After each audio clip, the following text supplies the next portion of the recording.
할렐루야. 지난 시간에 우리는 용서에 대한 이야기를 했습니다.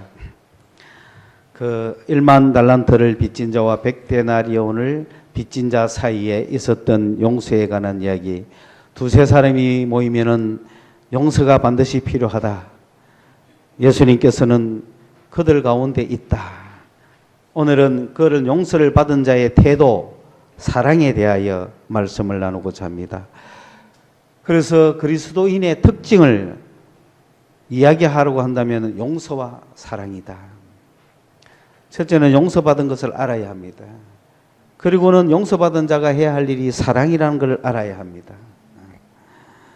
우리는 그러한 용서를 받고 하나님의 은혜를 받으면 은사를 받게 되고 그 은사는 사랑이라는 걸 알아야 됩니다.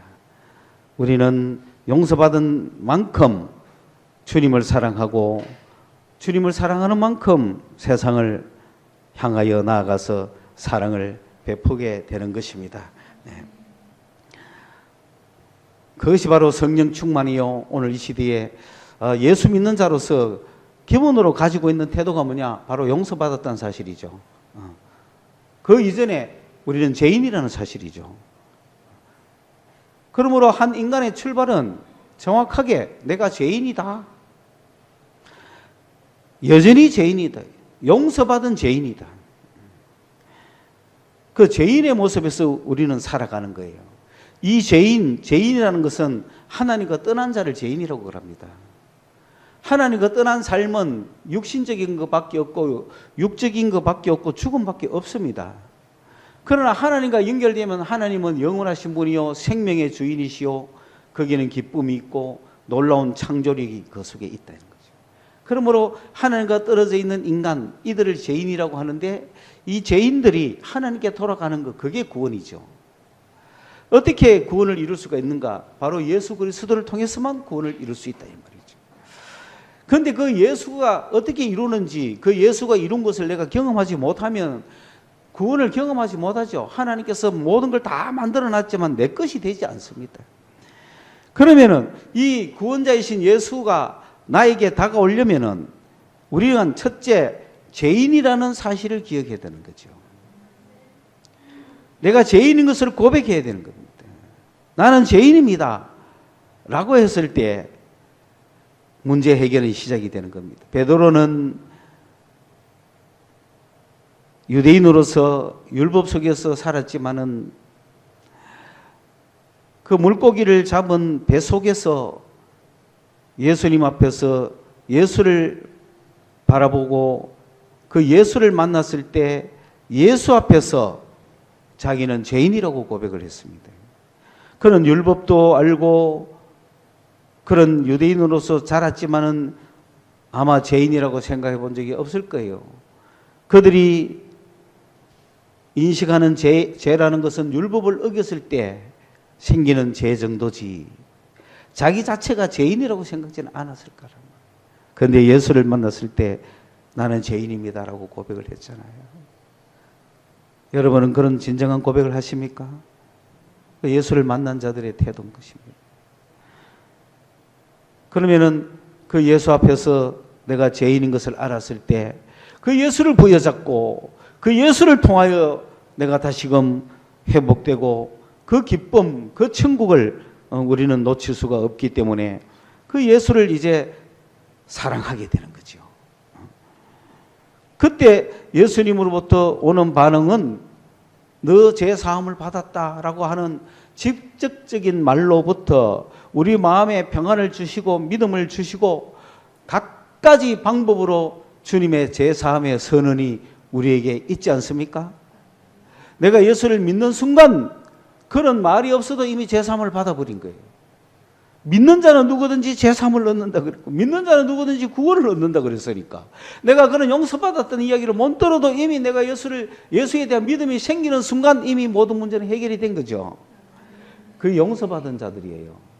그런데 그 용서받을 때 되게 감동 있게 용서를 받았으면 그 용서받은 감격을 가지고 주를 뜨겁게 사랑하지 않겠어요?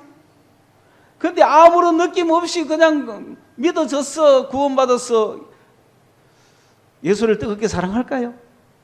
잘 안 할 것 같아요. 그래서 여러분 차라리 죄를 실컷 짓다가 죽을 놈이라는 걸 인정하다가 예수를 만나가 용서받고 믿음이 생기고 그 감격이 있으면 예수를 뜨겁게 사랑할 거란 말이에요. 그런데 모태에서부터 벌써 구원받은 자들은 감격이 없어. 그 예수를 사랑 안 해. 그러나 어느 순간 내가 나를 용서해 주신 예수를 내가 사랑하기 시작하면 놀라운 역사가 생기는 거예요. 그 누가 빨리 예수를 사랑할 수 있느냐? 용서받은 감격이 충만한 사람이 예수를 빨리 사랑하죠. 용서를 받은 감격이 큰 사람이 예수를 사랑하죠. 그래서 우리가 용서에 대한 태도를 가질 때 나도 예수님으로부터 용서를 받았는데 나한테 빚진 자들을 내가 용서해 줘야지. 이게 사랑의 일종이죠. 오늘 말씀은 예수님으로부터 용서를 받은 우리가 용서를 받은 크기가 큰 만큼 예수를 사랑한다는 이야기를 하는 거예요. 그러므로 우리는 용서와 사랑이다. 항상 두 가지를 생각해라. 여러분의 사랑은 어느 정도입니까? 예수님을 향한 여러분의 사랑은 어느 정도입니까? 용서받은 것을 깨달은 크기만큼이겠죠. 오늘 그 이야기를 하는 겁니다. 이 이야기의 본문은 누가복음 7장에 나오는 이 향유를 부은 여인의 이야기로부터 시작할 수 있는데 이 향유를 부은 이야기가 마태, 마가, 누가, 요한 사복음서에 다 나오기는 하는데 그 향유 부은 여인의 이야기가 다 똑같지는 않습니다. 그래서 헷갈립니다.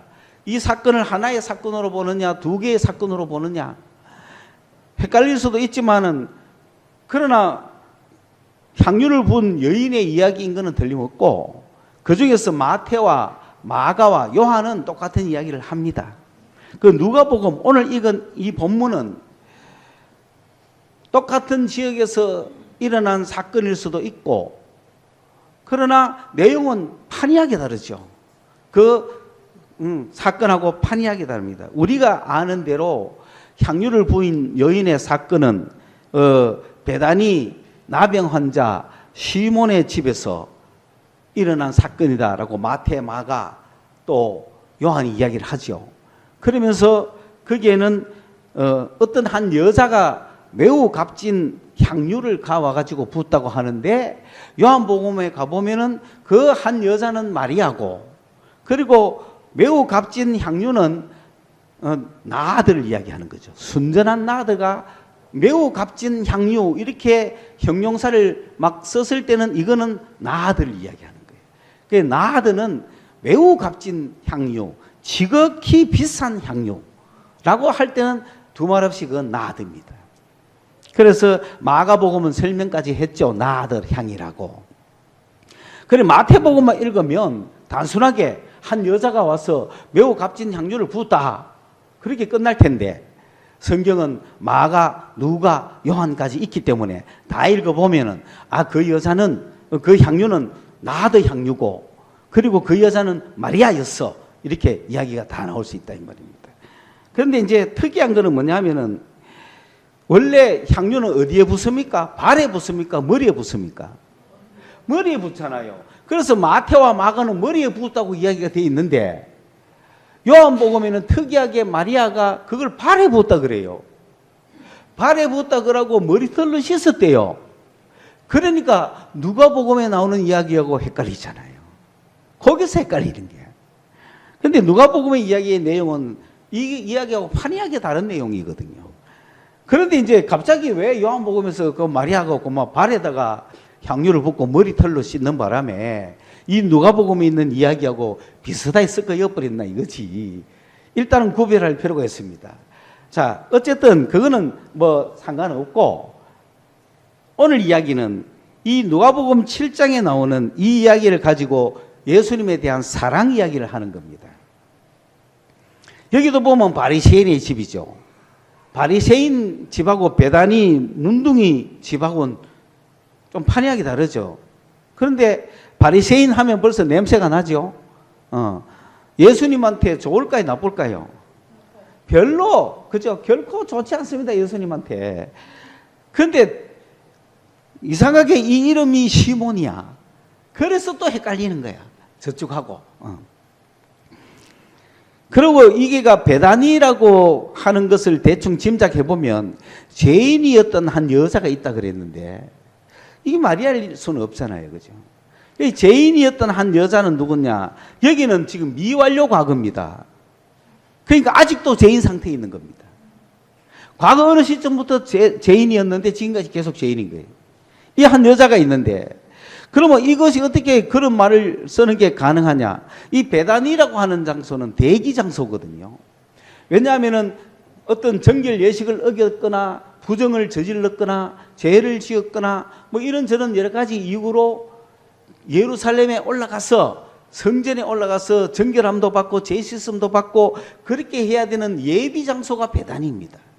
그러니까 베다니에는 병자들도 많고 죄인들도 많고 막 정결 예식을 범한 사람들도 그 버글버글 하는 것이요. 그래서 베다니는 위로의 집이죠. 그 동네 나사로의 집이란 말이에요, 거기가. 그러니 이곳에는 죄인들이 덕실거리고 있는 거죠. 그 중에는 이미 올라가 가지고 선고받은 죄인도 있고 아직 선고받지 못한 죄인도 있죠. 그 어떤 죄를 범했으면 제사를 올라가서 지어야 되잖아요. 그러면 순서가 많으니까 순번대기를 하는 것이죠. 그러면 이 여자는 어떤 여자예요? 죄를 지었어요. 죄를 지어서 지금 예루살렘에 올라가서 죄 씻음을 받기 위하여 대기 상태에 있는 여자잖아요. 그러니까 그 마을에 이 여자가 죄인인 줄 알아요, 몰라요? 다 아는 여자인 거라. 우리가 생각하는 동네에 뭐는 장녀 이렇게 생각하면 안 됩니다. 온 동네가 다 아는 죄인 뭐 이게 아니에요. 베다니 자체가 죄인으로 들썩거리고 있는 동네고 그 중에서 저는 지금 올라가고 제사장으로부터 선고받고 왔어. 그 다음에 쟤는 이제 집에 가면 돼. 얘는 이제 올라가기 위해서 준비하는 애야. 쟤는 무슨 죄 짓노? 무슨 죄 짓노? 다 알죠. 그러니까 그 마을에 죄인이었던 한 여자가 누군지 아시겠죠? 이 여자는 앞으로 올라가서 제사함 받았다는 선고를 받을 준비를 해야 될 여자예요. 그런데 이 여자가 그 베다니에서 있는데 그게 지금 누가 왔다는 거예요?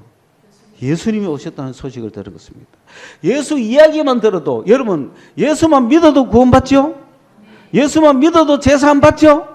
이 여자가 제사함 받았을까 안 받았을까? 왜? 예수를 믿었기 때문에. 예수를 믿어서 이미 마음에 제사함 받았을 거라고. 선고는 못 받았지만. 왜? 예수님을 믿는 순간 마음에 평안이 왔을 거라고. 그러나 아직 여전히 죄는 그대로 있겠죠. 그러나 마음에 이미 제사함은 받았을 겁니다. 예수를 믿는 순간 제사함 받는 거예요, 여러분. 삭개오도 마찬가지고 누구든 예수를 만났을 때 예수에 대한 믿음이 오면은 제사함이 오는 거예요. 평안이 오는 거예요. 그러므로 이 여인은 벌써 마음의 평안을 느끼고 죄의식이 사라졌을 거예요. 막 평안의 기쁨이 넘쳤을 거예요. 그러니까 예수님이 왔다는 이야기를 듣고 바리새인 집에 왔다는 이야기를 듣고 이 여인이 찾아갔겠어요? 안 찾아갔겠어요? 찾아간 거예요. 그런데 여기 딱 보면은 이 바리새인은 예수를 왜 초청했을까? 유명한 선지자가 이 동네에 왔잖아요. 그러니 이 바리새인은 그 동네에서 잔치하기를 즐기고 유명인사들을 불러서 초청하고 파티를 즐겨하는 그런 바리새인이겠죠. 그러니 예수도 오시면 좋겠어 안 오겠어? 그러니까 어느 동네에 유명한 랍비가 오셨는데 우리 집에 초청하면 유명인사가 오셨으니 많은 사람을 불러가 파티를 하고 싶은데 그래서 간청을 한 거예요. 예수님 꼭 오시라고. 에스커를 했다 이 말입니다. 그냥 어느 정도 한 게 아니고 바리새인은 예수를 꼭 모시고 싶었습니다. 왜? 자기를 위해서죠. 자기 이름 내려고 유명인사를 꼭 모시고 싶었던 거죠. 거기는 더 자기하고 지인들이 많이 왔겠죠. 자, 그런데 이분이 진짜 예수를 구주로 생각하고 예수를 믿음으로 모셨다면은 예수가 중심이지 않았겠어요? 그런데 그냥 이 세상에 내 삶의 하나의 액세서리로 모셨으니 예수님이 오신다는 이야기를 듣기 오셨는데 예수님이 돌아오기 직전에 더 유명한 사람이 왔다면 어땠을까? 그 사람을 환영한다고 예수를 겉들떠보지도 않았겠죠. 그분을 모시고 딴 데 갔을 거 아니에요. 그 사이에 예수님은 쑥 들어오셨고 또 나가보니 또 부시장이 오신 거야. 그러면 또 안내하고 이랬을 거 아니에요. 예수는 잊혀진 존재가 됐죠. 그래서 그래도 잔치가 시작이 됩니다. 유대인의 잔치는 비스듬히 이렇게 눕거든요. 그러면 다리가 이렇게 뒤로 나와요. 그러면 발에 종들이 서서 물을 가지고 씻겨줍니다.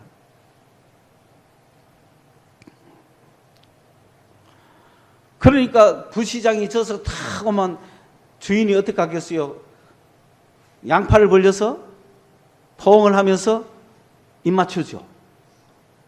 이쪽 한 번, 이쪽 한 번 맞추고 자리에 앉기가 발을 씻기시잖아요. 이게 정상이잖아요. 예수는 이런 환영을 받았나요? 못 받았나요? 못 받았어요. 그러니까 바리새인의 관심은 거기에 있는 게 아니라는 거죠.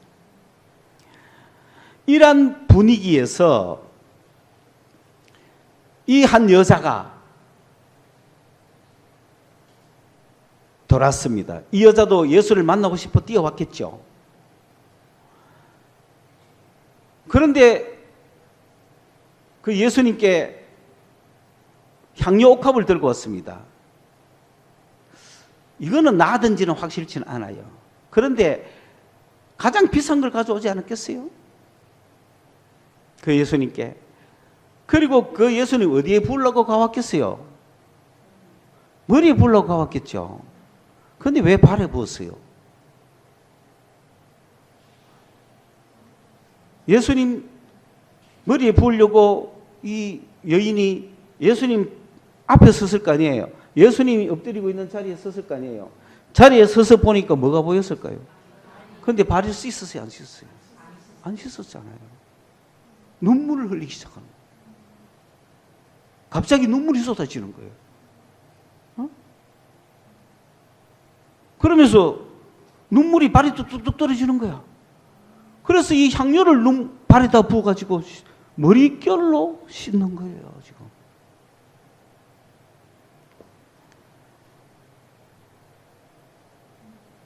마침 그때 이 바리새인이 그 광경을 보고는 저 여자가 누군지 알았으면 하지 마라 했을 낀데 선지자가 돼갖고 죄인인지도 모르나? 선지자는 뭘 맞춰야 되잖아. 딱 보면 알아야 되는 걸 선지자 영적인 걸 무지한 사람들이 그런데 많이 썼거든요. 영적으로 무지한 사람은 누가 잘 맞히면 도사 점쟁이의 세계를 잘 몰라요. 이 사람들은 진짜 도사인 줄 알아요. 진짜 여러분 점쟁이 도사 한번 돼보세요. 그런 거 아닙니다. 지금. 그러니까 아니 이 사람이 진짜 선지자였으면 저 여자가 누군지 알았을 텐데 라고 속으로 생각하는 거예요. 진짜 선지자는 누굽니까? 속으로 생각을 알아맞히는 사람이죠. 그게 우리 주님이십니다. 여러분의 속을 주님이 아신다. 여러분의 속을 주님이 알고 계시는 거예요. 속일 생각하지 말아요. 겉에 있는 현상을 맞히는 거는 점쟁이들 하는 거고 마음의 생각을 아시는 분은 주님이라 이 말이에요. 그 생각을 딱 읽으니까 주님은 가만히 있을 수가 없는 거죠. 바리새인을 가르치는 거예요. 혹 회개할까 싶어서. 이 바리새인 집에 가신 이유도 뭘까요? 나를 불렀으니 혹 회개할까 싶어서. 나를 불렀으니 혹 안 부른 사람보다는 가능성이 있잖아요. 예수를 초청하고 예수를 불렀으면 예수를 믿을 가능성을 가지고 예수가 믿도록 예수를 믿을 수 있도록 간절히 바라는 바잖아요. 예수님이 밥 한 끼 얻어먹으려고 갔겠어요? 거기서 이 바리새인이 회개하기를 바라는데 회개는커녕 꼿꼿하게 굳어가지고 자기가 더 똑똑하다 그러고 예수를 무시하고 예수는 선지자도 아니네. 이거 별거 아니네. 이래 생각하는 순간 주님은 그 사람이 받아들이든 안 받아들이든 그 마음의 생각을 읽어줄 수밖에 없는 거죠. 그래서 이야기합니다. 그 마음을 다 알기 때문에 주님이 이제 비유를 들었습니다. 그 비유를 든 게 오늘 이거잖아요. 시몬아, 그때 이름이 시몬이 나와요. 그런데 주님은 그 사람 이름도 알잖아, 벌써. 언제 불렸 이름은 모르지만 주님은 그런 분이에요. 시몬아, 하니 깜짝 놀랐겠죠. 예스, 디다스케 선생님. 퀴리에도 아니죠, 퀴리에도. 그냥 선생님이죠, 선생님. 선지자도 아니에요, 선생님. 제일 처음에 베드로가 예수 만났을 때 선생님 했거든. 똑같은 거죠. 그 예수 처음 만나면 선생이에요.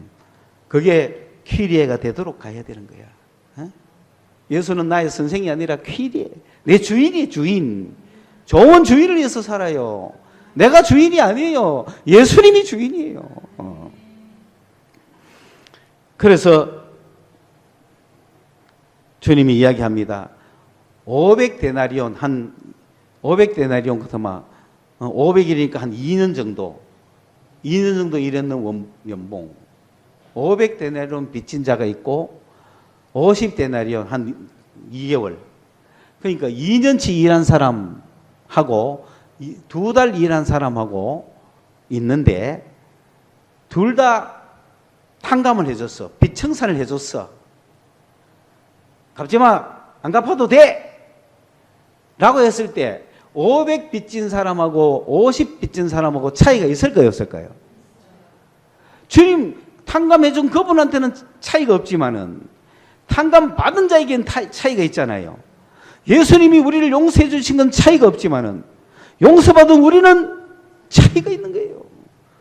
용서받은 우리는 차이 있게 살아야 되는 거예요. 그러면 여러분 어때? 500 정도 받은 사람은 주님한테 고맙다고 뭘 선물을 드리고 싶은데 그 500이 용서받은 사람이 주님, 그러니까 2년치 연봉이 막 한 5천만 원. 5천만 원 탕감 딱 받은 사람은 100만 원짜리 하겠어요? 10만 원짜리 하겠어요? 예? 그래 받아놓고도 10만 원짜리 하면 진짜 수전노죠. 그러면 또 빚질 놈이야. 몇 년 안 가가 또 대출 받아가 빚질 놈. 여기서 놈은 욕이 아니고 그냥 나쁜 놈에 대해서 하는 말입니다. 그냥 옛날에는 놈자자잖아, 그죠? 그럼 제가 욕이 나오는 기분이 좋다 이런 뜻입니다, 그죠? 그렇잖아요. 두 달치는 얼마? 한 500만 원? 500만 원 빚진 사람은 주님께 선물 가오마 한 10만 원짜리 가오는 거 괜찮잖아요, 그죠? 그런데 5천만 원 빚진 사람이 10만 원짜리 들고 온다. 예? 두 사람이 왔다. 안 오는 게 낫죠, 주님한테는 일단, 그죠? 그런데 주님은, 지금 보세요. 시몬, 바리새인 시몬이 예수님한테 하는 행동하고, 이 죄인이었던 한 여자가 예수님한테 하는 행동하고, 어떻습니까? 이제부터 비교를 쫙 하는 거예요. 자, 결정적인 비교는 감람류냐, 향유냐에 있는 겁니다. 오늘 제목이죠. 그렇죠. 입 맞추고 이런 건 오케이. 좋아. 그런데 보세요. 너는 내가 올 때 발 씻을 물도 안 줬다. 물. 그런데 이 여인은 이 향유로 씻었죠. 그 다음에 내가 들어올 때 너는 입 맞추지도 안 했어. 웰컴도 안 했어. 그런데 이 여자는 처음부터 끝까지 나를 보는 순간부터 발에 입 맞추고 있어. 그리고 너는 내 머리에 감람류 오일, 감람 오일도 안 부었어. 원래 감람류를 쭉 부어야 되거든요. 그러면 막 빛이 바짝 나거든요. 적어도 그 정도는 해줘야 되거든요. 귀한 분에게는. 머리에 감람류도 안 부었어. 감람류라도 부었으면 또 뭐 비교를 내가 안 한다 하지만은 감람류도 안 붓어. 그런데 이 여인은 향유를 내 발에 붓어. 이런 차이가 있다. 이건 무슨 차이일까요? 예수님에 대한 사랑의 차이인 거죠. 내가 사랑하는 사람에게 가장 귀한 것을 줘야죠. 사랑하는 사람에게 뭐 쏟아버린 물건을 줍니까? 우리가 예수를 뜨겁게 한 분만을 사랑해야죠. 그럼 그 예수님께 향유를 드려야 될 거 아니에요. 발 씻은 이유가 무엇인지는 말씀드렸습니다. 그렇죠? 그 다음에 제사함의 선언은 뭡니까? 이미 이 여인은 예루살렘에 올라가 제사함 받을 필요가 없습니다. 네 제사함을 받았다고 주님이 선언해 줬잖아요. 주님은 제사함의 권세가 있습니다. 그래서 예루살렘에 올라갈 필요 없어. 성전에 갈 필요 없어. 예수님이 제사하시면 끝이요. 우린 그런 시대에 살고 있는 거야. 네 제사함을 받았느니라. 그걸 보면은 뭐냐면은 이 여인은 베다니에서 대기 상태에 있다가 예루살렘에 올라가서 제사함 받기 위해서 준비하고 있는 여자였고, 이 여자는 이미 예수님을 만남으로 마음의 평안을 얻었고, 그 예수님에 대한 뜨거운 사랑을 가지고 예수님께 직접 만나러 왔다가 주님으로부터 네 제사함을 받았다고는 선언을 들었잖아요.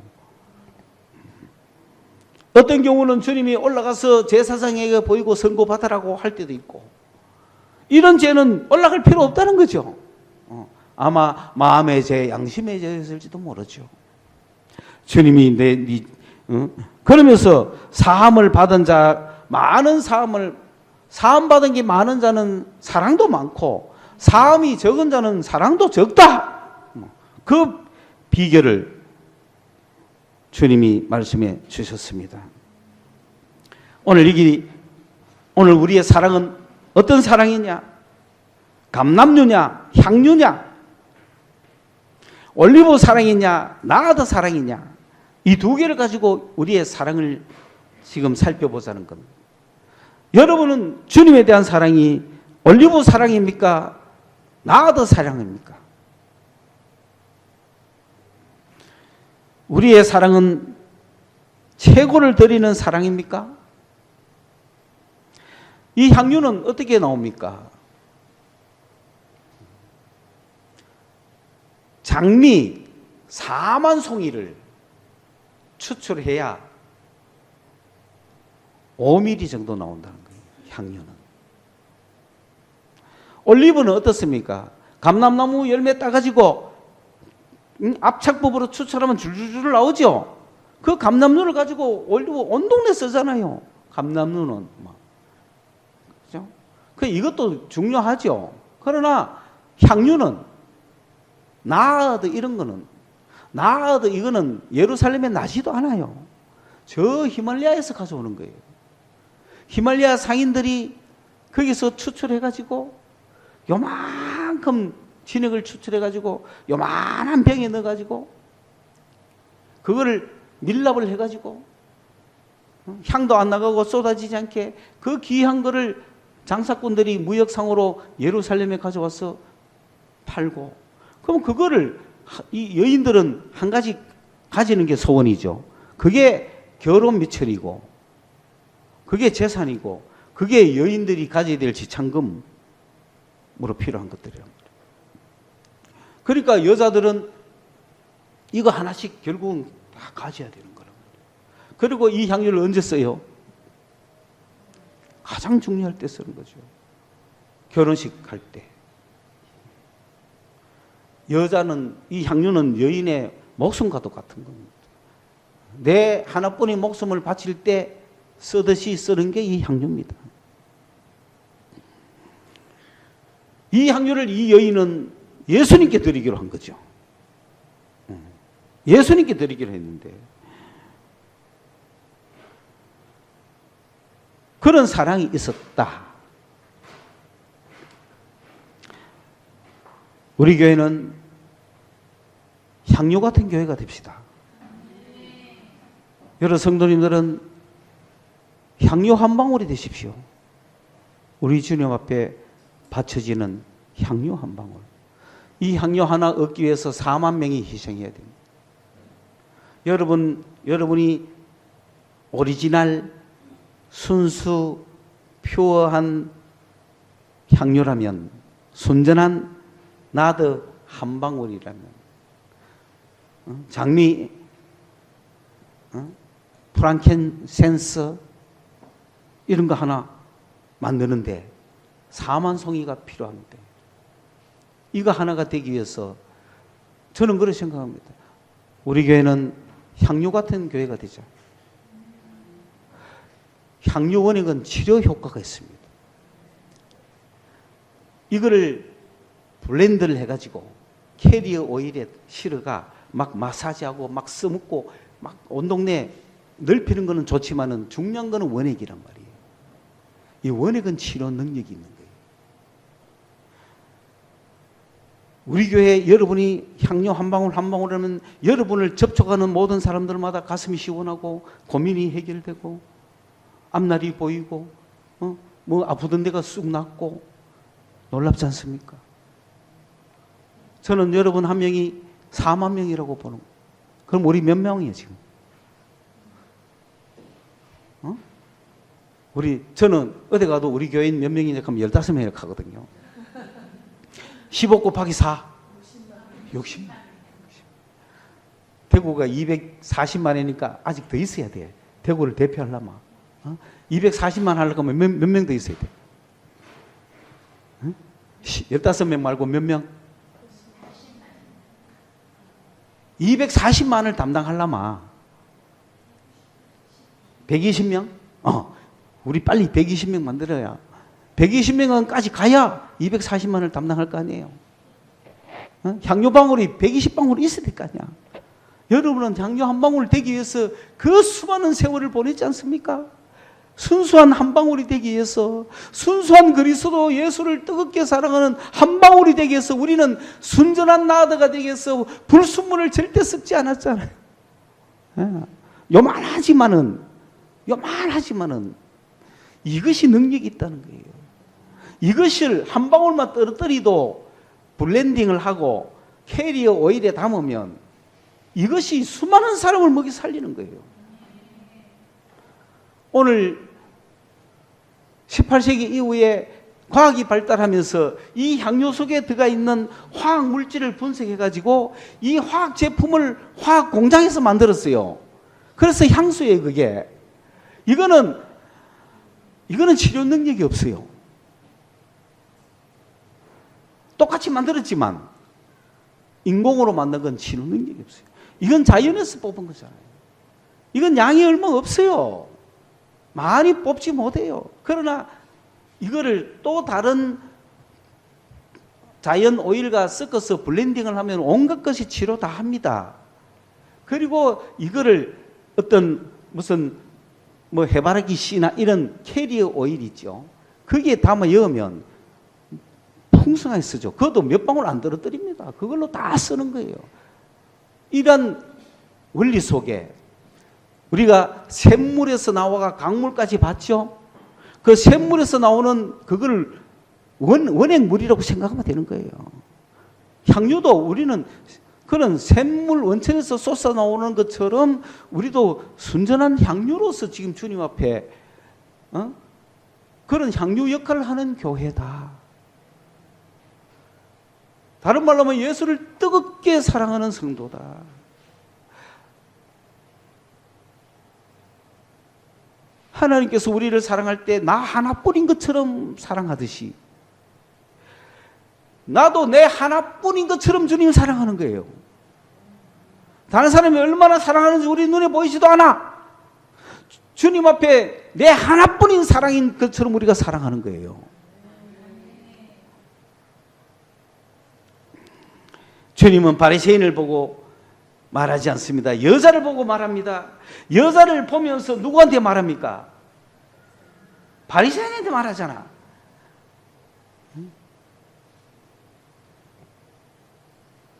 불쌍한 사람이죠. 말은 듣지만 주님이 쳐다보질 않습니다. 말은 바리새인한테 하는데 쳐다보기는 여자를 쳐다보는 거예요. 바리새인 보고 시몬아 이 여자를 보느냐 하면서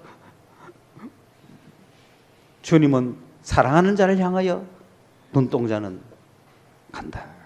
주님은 주님을 사랑하는 자를 눈동자같이 지켜보고 계신다. 그 말을 듣거든 다른 사람은 회개해라. 바리새인은 그 마음을 회개해야 되고 이 여자를 보면서 배워야 되는 거죠. 바리새인은 이 여자를 보면서 배워야 하고 회개하고 냉랭한 가슴, 완고한 가슴, 완악한 마음 무너뜨려야 되지. 그래야 살 길이 있지. 바리새인이 그러면 누구를 봐야 돼요? 이제 여자를 봐야 되죠. 여자가 한 행위를 봐야 되죠. 그 여자가 한 행위를 자기가 한 행위하고 비교해 봐야 되죠. 그러면서 차이를 느껴야 되죠. 나도 주를 위해서 목숨 바치고 헌신하고 사랑해야지라는 결단을 하게 된다면 주님의 설교는 성공인 것이고, 오늘 이 여인은 네 죄 사함을 받았느니라 라고 하는 주의 음성을 듣고 갔는데, 또 거기에 수군대는 사람은 뭐라고 수군대고 있죠? 이 사람이 누군데 죄도 사하는가?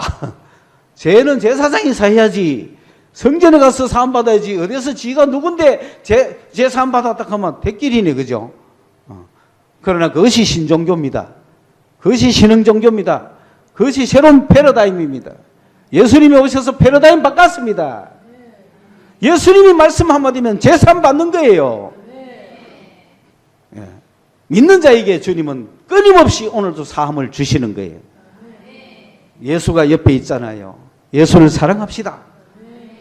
여러분, 우리는 예수를 사랑하기 위해서 출발한 교회입니다. 예수를 사랑하기 위해서 모인 성도들입니다. 예수를 사랑하기 위해서 훈련받고 있는 자들입니다. 예수를 사랑하기 위해서 한 방울의 엑기스가 되기 위해서, 에센셜이 되기 위해서. 제가 요새 아로마 테라피 자격증을 땄거든요.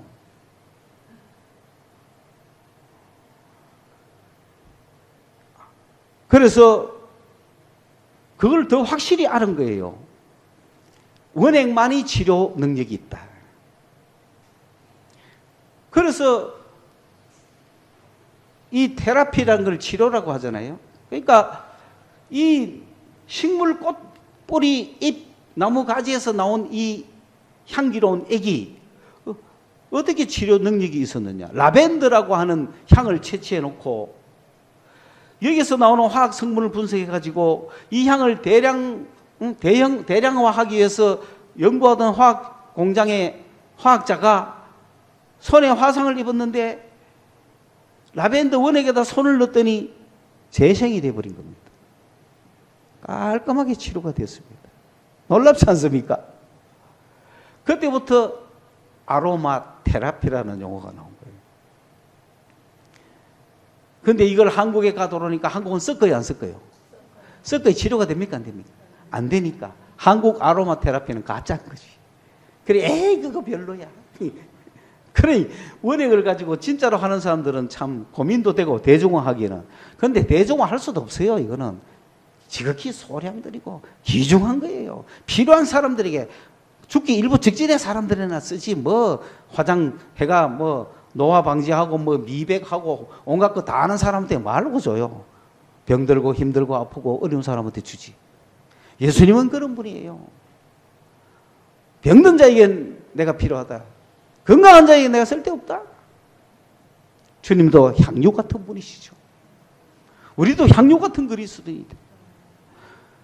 예수를 뜨겁게 사랑하는 그런 사람이 되어보시면 주님은 우리를 향유로 만들어 주실 거라는 거죠. 순수한 사랑, 세상과 섞이지 않은,